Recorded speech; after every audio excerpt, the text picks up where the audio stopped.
परम आदरणीय दादी प्रकाश मणि जी की स्मृतियों के सागर में कौन स्नान करना नहीं चाहेगा। आदरणीय दादी जी जो न सिर्फ ईश्वरीय विश्वविद्यालय के लिए परंतु तमाम संसार के लिए एक अद्भुत उदाहरण है। उनके जीवन की झलकियाँ जिन्होंने प्रत्यक्ष में अनुभव की, जो उनके साथ रहे, वो बहुत ही कीमती हैं।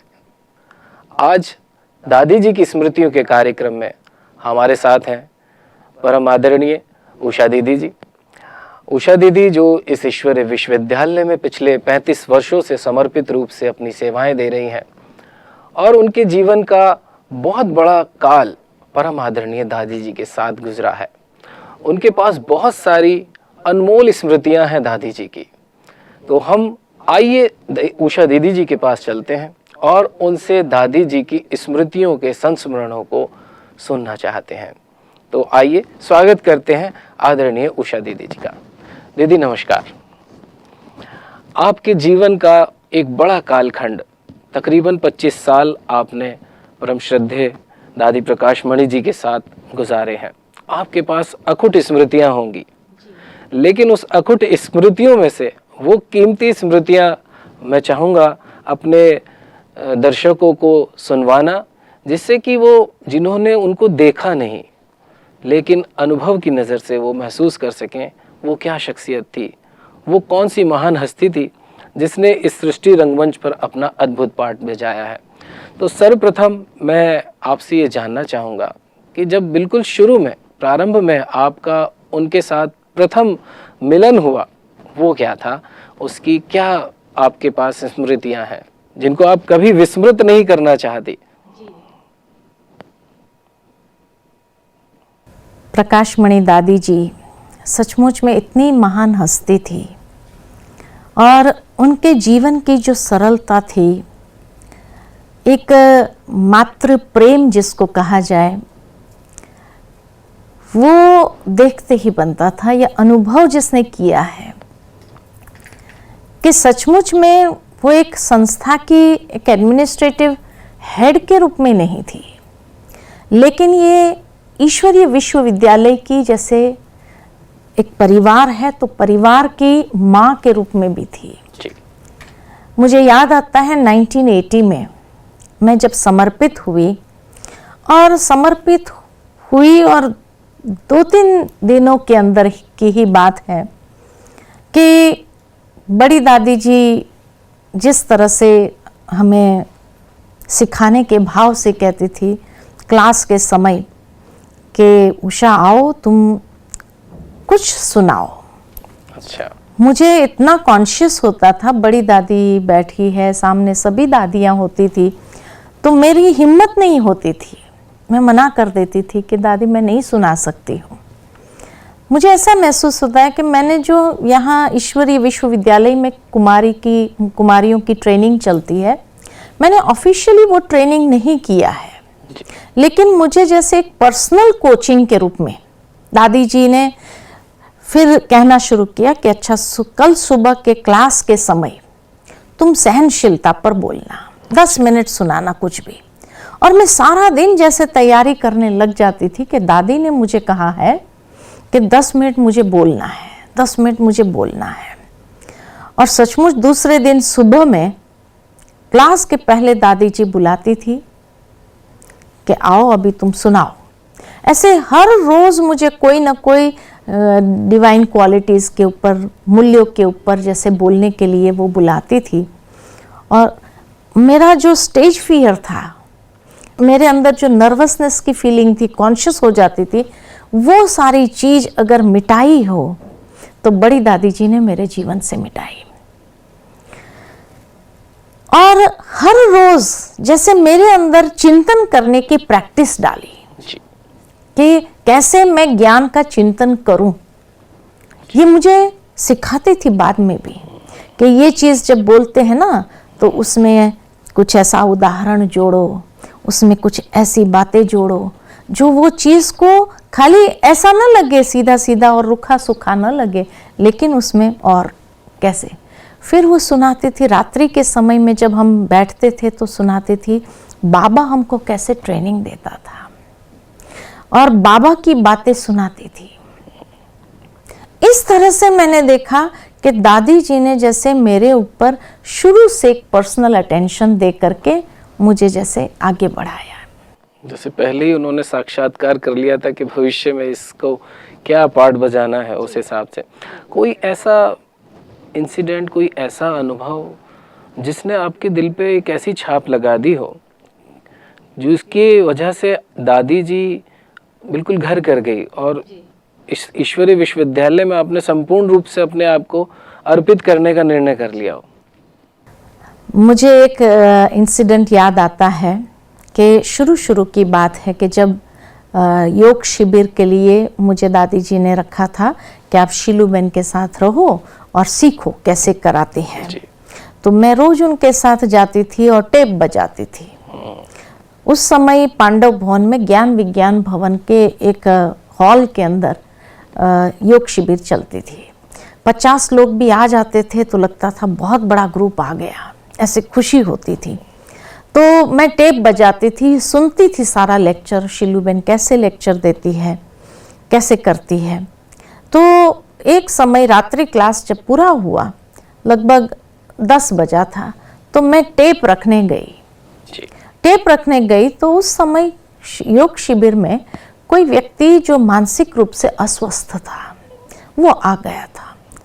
जो भाई लाया था उनके मन में एक ही शुभ भावना थी कि ये मेरा परिवार का जो सदस्य है जो मानसिक रूप से अस्वस्थ हो गया है, हो सकता है कि ये वातावरण में आने के बाद, मेडिटेशन सीखने के बाद उसके अंदर परिवर्तन आ जाए। सही। तो जब मैं बाहर निकली कमरे से वो रख करके, तो मैंने देखा कि उसके हाथ में हमारे पूरे बिल्डिंग का चाबी का गुच्छा था। अच्छा। तो वो ले करके कहीं जा रहा था। तो मेरे मुख से अचानक निकल गया कि भाई साहब आप ये कहाँ लेकर के जा रहे हो? तो मुझे तब तक ये मालूम नहीं था कि मानसिक अस्वस्थ होऊंगा। तो उसने मेरे को कहा मेरी एक कोठी है यहाँ पर। अच्छा। और मैं वहां जा रहा हूँ, मुझे यहाँ नहीं रहना है। मैंने कहा अभी रात को क्यों जा रहे हैं, सुबह जाना आप, है ना? तो कहने लगा नहीं नहीं मैं अभी जाऊंगा और आप भी साथ में चलो।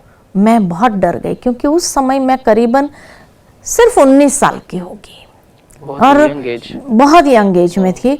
और मेरा पहला जैसे कि ये एक्सपोजर था ब्रह्मा कुमारीज के अंदर, तो इसीलिए जो है जब उसने कहा मैं आपको भी ले जाऊंगा, और उसने मेरा रास्ता रोक करके अपनी पेटी में से सोने की चेन निकाली। अच्छा। और जैसे वो मुझे पहनाने के हिसाब से सामने आ रहा था तो मेरे हाथ पैर एकदम कांपने लगे और मैं जैसे बाबा को जोर से पुकारा, ओ बाबा ऐसे करके मैं पुकारा। तो उतने में देखा कि कोई भाई वहां आ गए, तो उसको देख करके वो तुरंत सब छोड़ करके वहां से भाग निकला। लेकिन मेरे अंदर जो डर बैठ गया, इतना मैं डर गई थी कि मेरे हाथ पैर जो कांप रहे थे, इतने कांप रहे थे, और मेरा रोना बंद नहीं हो रहा था, इतना मैं रो रही थी। किसी ने दादी जी को रात को बताया 10 बजे, दादी सोने जा ही रही थी 10:30 बजे, तो कहा कि ऐसा ऐसा हुआ और उषा बेन बहुत डर गई है और वो बहुत रो रही है। मैं 19 साल की कन्या ही तो थी, छोटी सी। तो दादी ने कहा ले आओ उसको, अभी ले आओ। तो जैसे ही मेरे को सामने कहा कि दादी आपको याद कर रही, चलो दादी के पास में। मैं दादी के पास गई और दादी ने जो मुझे एक जैसे छोटे बच्चे को गोद में ले लेते हैं, गोद में ले करके जैसे अपने सीने से लगा लिया। और मेरा रोना तो इतना अधिक हो गया और मेरे को दादी ऐसे अभी तुम दादी के पास में हो ना, अभी कुछ नहीं हुआ है, कुछ नहीं हुआ है। और इतना दादी का वो जो एक वार्मथ था, एक प्यार था, एक मातृ प्यार जिसको कहा जाए, इतना अधिक था कि मुझे ये महसूस हुआ कि मैं बहुत सिक्योर्ड हूँ। मुझे इतनी सिक्योरिटी की फीलिंग आई कि इस संस्था के अंदर मुझे जीवन में कभी डरने की बात ही नहीं है। मेरी जीवन बहुत सुरक्षित है, मैं बहुत सुरक्षित हाथों में हूँ। इतना दादी ने प्यार बरसाया।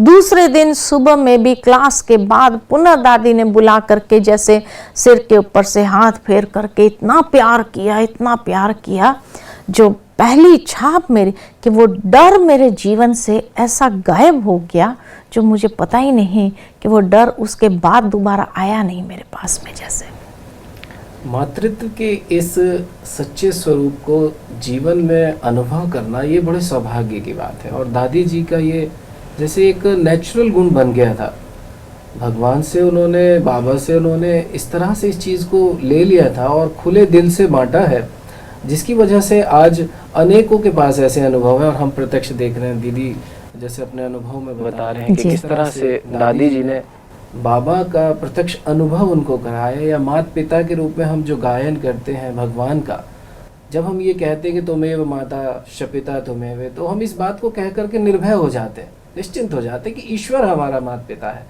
और यहाँ पर दादी जी के साथ में बिल्कुल यही महसूस था, मुझे अनुभव हो रही है दीदी के बताने से, कि उनको भी उस वक्त ये लगा कि माताश्च पिता बंधुश्च सखा, वो सब इस समय मेरे सामने, और उसने मुझे और गोद में शायद ले लिया। मुझे ये भी फीलिंग आई कि जो दादियाँ शेयर करती है कि बाबा का प्यार कैसा था, तो ये वो प्रैक्टिकल उसकी मूर्ति थी।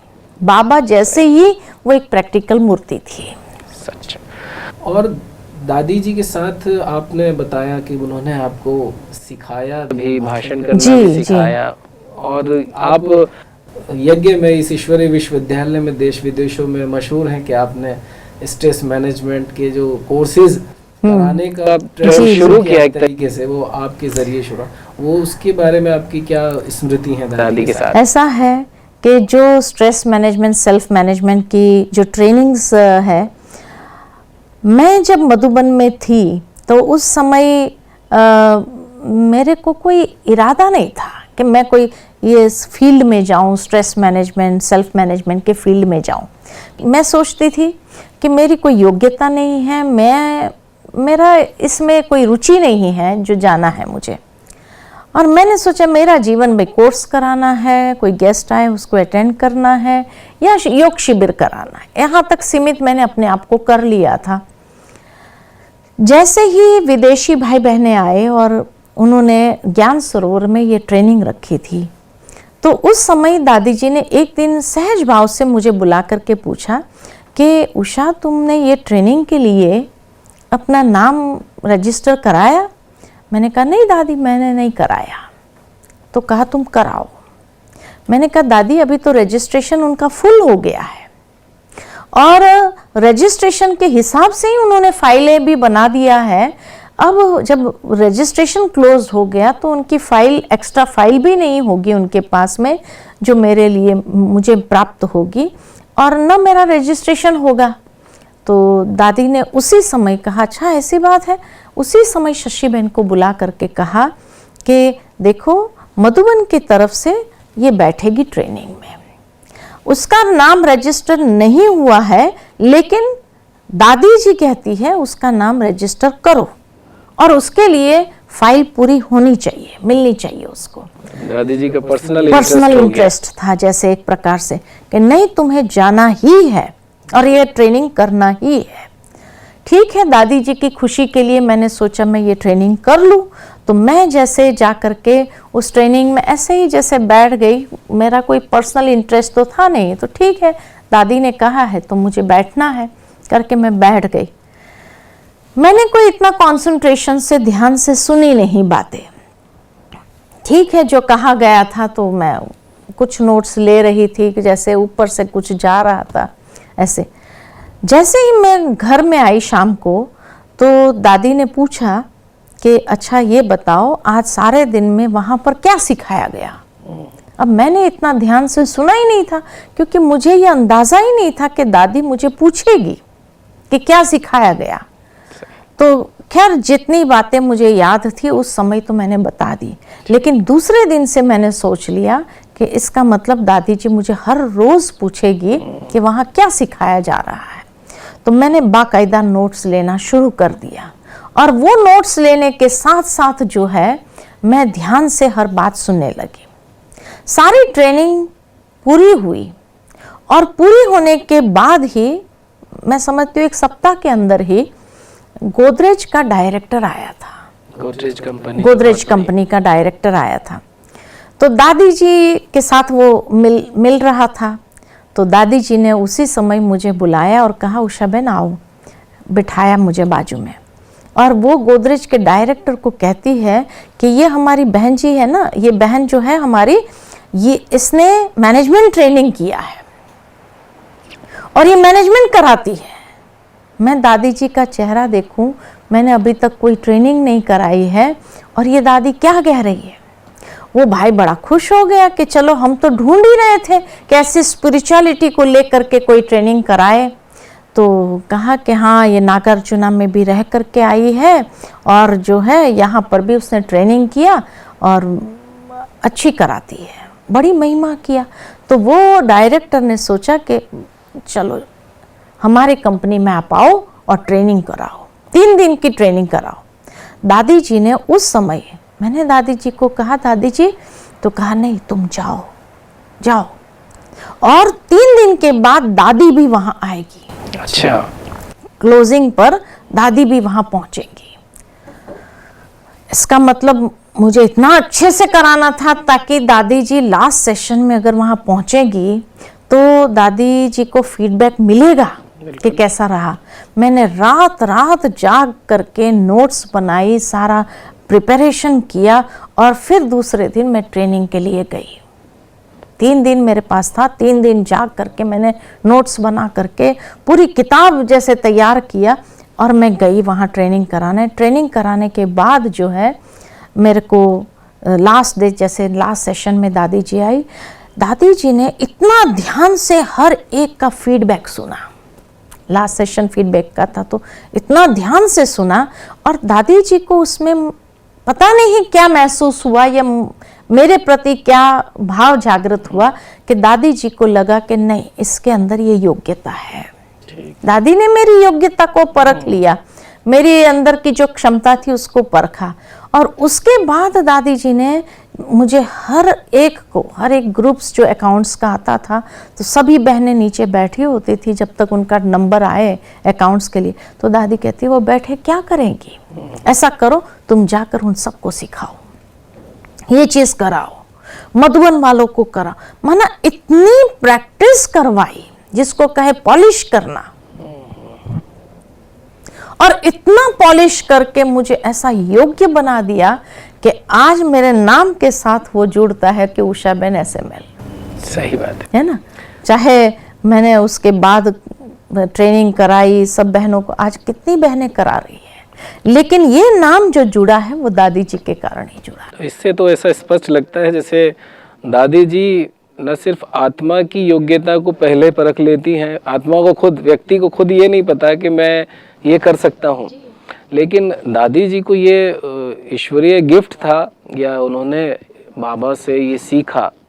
जैसे बाबा भविष्य का योजनाकार था, ऐसे साक्षात दादी जी भी भविष्य की योजनाकार थी। नहीं, और उसके बाद दादी जी रात्रि के समय जब हम जाते थे दादी के पास गुड नाइट करने के लिए, तो दादी जी बुलाकर कभी कभी दादी जी को ऐसा एक लहर आ जाती थी और कहती थी बैठो अब मैं तुम्हें सिखाती हूँ बाबा की मैनेजमेंट क्या होती थी। अच्छा। तुम जब सुनाती हो ना ये बात कहीं भी जोड़ लो, है ना, ये बात कहीं भी जोड़ लेना कि कैसे बाबा मैनेज करता था, बाबा कारोबार को कैसे चलाता था, वो चीजें बैठ करके सुन।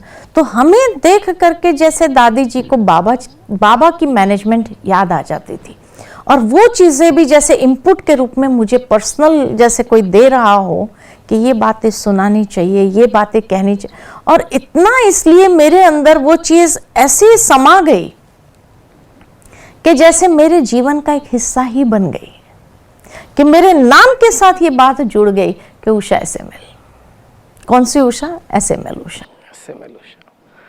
तो मतलब दादी जी तो एक तरह से व्यक्ति की रचनाकार हो गई, उनको पहले से ही और इतना निश्चय व्यक्ति में हो जाता था कि ये कर सकता है, क्योंकि इतना इन्वेस्टमेंट करना, इतनी एनर्जी लगाना, फिर उसके पीछे ख्याल रखना, ये भी आप अनुभव शेयर कर रहे थे कुछ दिन समय पहले कि दादी जी आपके जाने के बाद भी आपका ख्याल रखते हैं। जी जी। इतने बड़े ईश्वरीय विश्वविद्यालय की मुख्य प्रशासिका होने के बाद एक एक व्यक्ति का ध्यान रखना इतना सहज नहीं है। उस समय मेरे को याद है कि हम मधुबन निवासी करीबन 350 मधुबन निवासी प्लस ज्ञान सरोवर निवासी, माना टोटल निवासी अगर देखा जाए तो करीबन 700-800 थे हम लोग उस समय।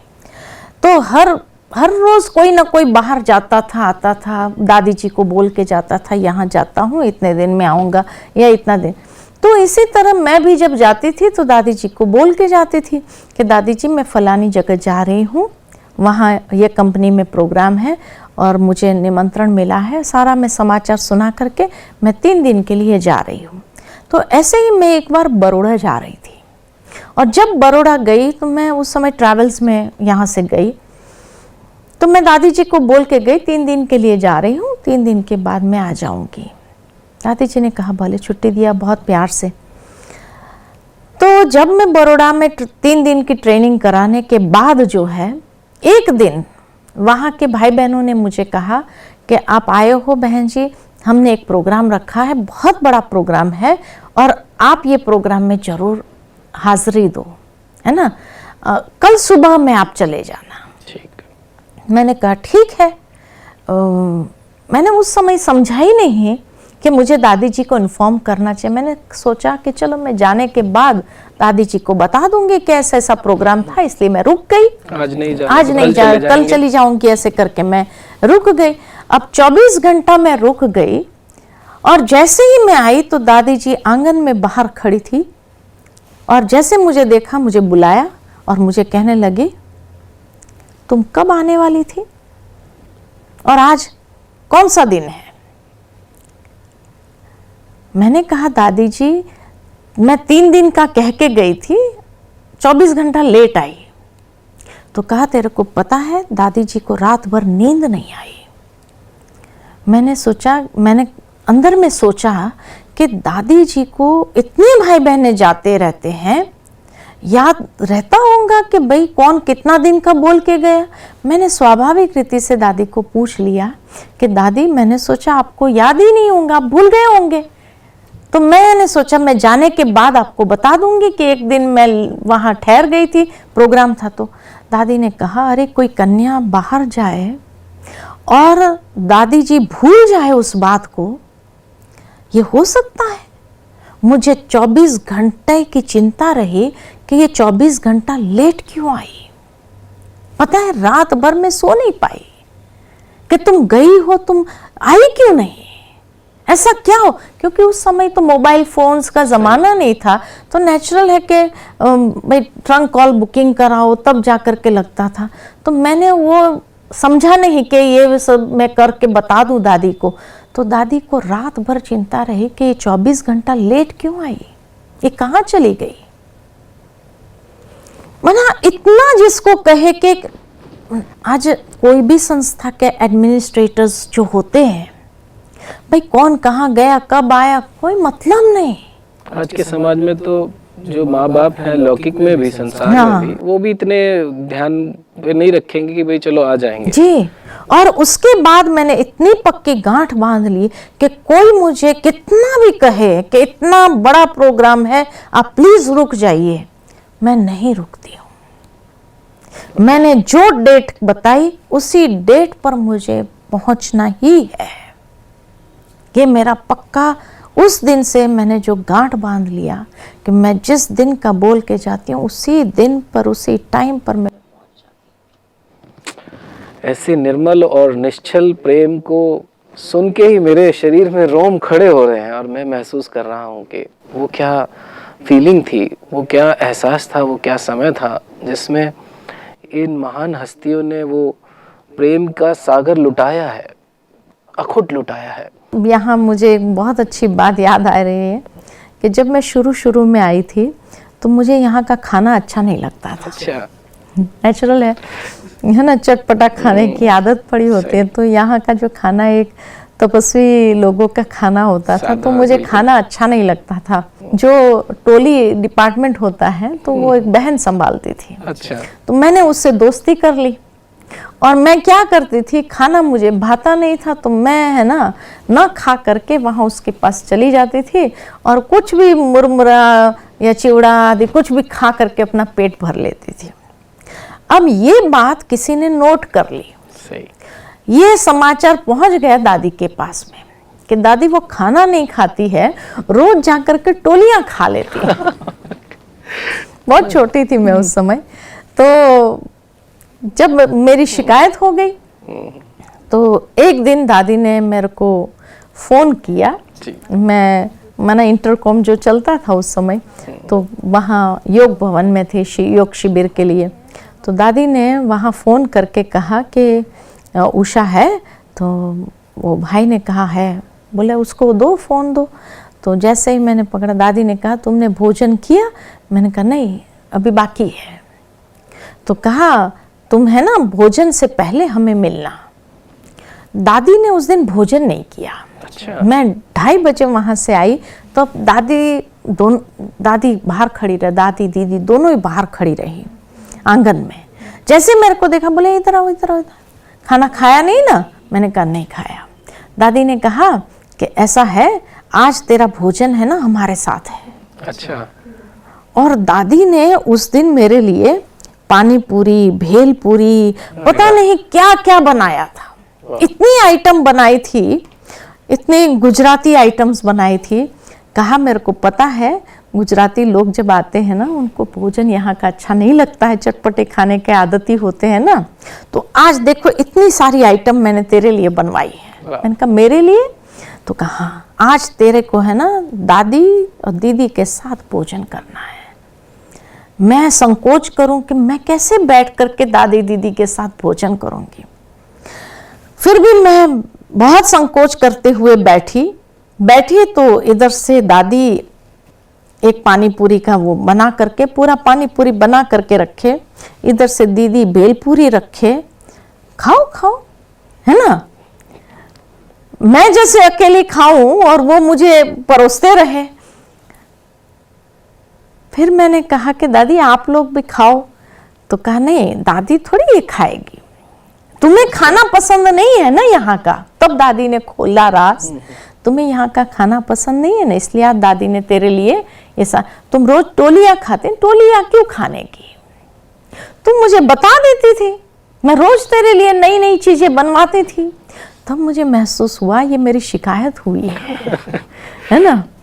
उस दिन के बाद मैंने दादी जी के सामने मेरा कान पकड़ा और मैंने कहा दादी आज के बाद मैं यज्ञ का भोजन का कभी डिसरिगार्ड नहीं करूंगी, और उसके बाद यज्ञ का कोई भी भोजन, कैसा भी भोजन हो, मैं उसको स्वीकार करना है। तब से लेकर मैंने खाना शुरू कर दिया। उसके बाद मैं कभी जाकर के टोलियां खाई हूँ नहीं। माना इतना कौन बच्चा नहीं खा रहा है, माना इतना ध्यान कौन रखेगा? मैं आपको बताऊं, एक माँ ही बच्चे का ध्यान रख सकती है, ऐसी पालना मुझे मिली है। तो दादी दीदी दोनों बैठ करके कहा नहीं तुम्हें है ना रोज हमारे साथ खाना है। फिर हम देखते हैं ना तेरे को कौन सी चीज नहीं पसंद, तेरी पसंद की चीज बना के देंगे। अच्छा। मैंने कहा नहीं दादी अभी मैं रोज खाऊंगी, अभी ये शिकायत दोबारा आपके पास नहीं आएंगी। माना अगर किसी चीज की शिकायत आए और दादी डांटे, नहीं हो सकता, कोई ना कोई ऐसी युक्ति, कोई ना कोई युक्ति से उस व्यक्ति को रियलाइज भी हो जाए कि उसने क्या गलती किया है, और रियलाइजेशन के साथ उनके अंदर एक चेंज ले आना बहुत बड़ी बात है। ये बेहद बेहद सुकून और बेहद गहराई में ले जाने वाली ये स्मृतियां हैं। दादी जी की स्मृतियों का समंदर इतना गहरा है, इतनी मौजें हैं उसमें कि इंसान लहराता रहे और दिल चाहता रहे कि इसमें हम तैरते रहें, डूबते रहें, मज़े लेते रहें। एक प्रश्न मेरे दिमाग में इस समय आ रहा है, अब साक्षात दादी जी हमारे साथ नहीं है, स्मृतियां हैं, उनकी यादें हैं, उनके साथ के बिताए हुए पल हैं। अब इस घड़ियों में हम क्या फील करते हैं, उनकी अनुपस्थिति में हम अपने आप को कैसे आप फील करते हैं? दादी जी की कई बातें मुझे याद आ जाती है। कभी कभी मैं एकांत में बैठी होती हूँ, याद आती है। और मुझे जब दादी जी अपने अंतिम दिनों में थी तभी की भी बात एक बार याद आती है कि एक बार मैं समझती हूँ 2 साल पहले की बात होंगी। दादी जी ने शरीर छोड़ा उसके पहले 2 साल पहले की बात है। तो दादी जी मुरली सुना रही थी। जब मुरली सुना रही थी तो दादी के सामने बुजुर्ग माताएं बैठी थी मुरली क्लास में। तो दादी जैसे पूछती थी, ए बुढ़िया समझा तुमने, ऐसे करके पूछ रही थी।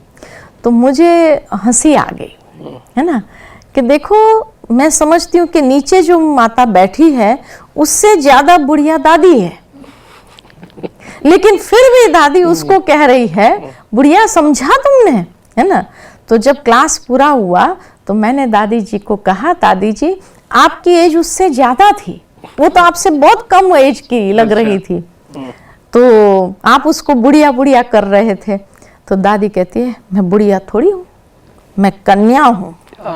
क्या सुमान था दादी का, वो देखने जैसा था कि मैं बुढ़िया नहीं हूँ, मैं कन्या हूँ। क्या सेल्फ रिस्पेक्ट था दादी का कि मैं कन्या हूँ, ये बुढ़िया है ना, वो शादीशुदा है, बुढ़िया है ये। मैं अभी तक मेरे अंदर वो कन्या का जो एक ये रहता है वो मेरे अंदर है ऐसा। तो ये जैसे दादी का एक सेल्फ रिस्पेक्ट जब मैं देखती थी कि किस स्वमान में दादी रहती है, और इसीलिए उनके अंदर जो एनर्जी होती थी, छोटे से छोटी बात में दादी इंटरेस्ट लेती थी, इतनी एज में भी वो इंटरेस्ट लेती थी। दादी जी के अंतिम दिनों की बात मैं आपको सुनाती हूँ कि मुझे एक ऐसा वरदान मिला लास्ट में, शरीर छोड़ने से लगभग 15 दिन पहले की बात है, कि जब दादी मोस्टली आंखें बंद करके जैसे अपने अंदर की तपस्या में लीन होकर के बैठी होती थी। तो मैं जा रही थी लंदन में ग्लोबल पीस कॉन्फ्रेंस थी गीता के ऊपर। तो उसमें मुझे सब्जेक्ट मिला था कि मुझे शांति पर बोलना है, पीस के ऊपर, गीता में वर्णित शांति की जो बातें हैं उसके ऊपर मुझे बोलना था। तो मैंने जाते समय दादी जी को सुनाया कि दादी मैं ऐसे जा रही हूँ, है ना, और वहाँ मुझे शांति पर बोलना है, तो आपका कोई संदेश हो तो उसी से मैं अपनी स्पीच आरंभ करूँगी, तो आप मुझे बताओ कि मैं क्या बोलूँ शांति के ऊपर।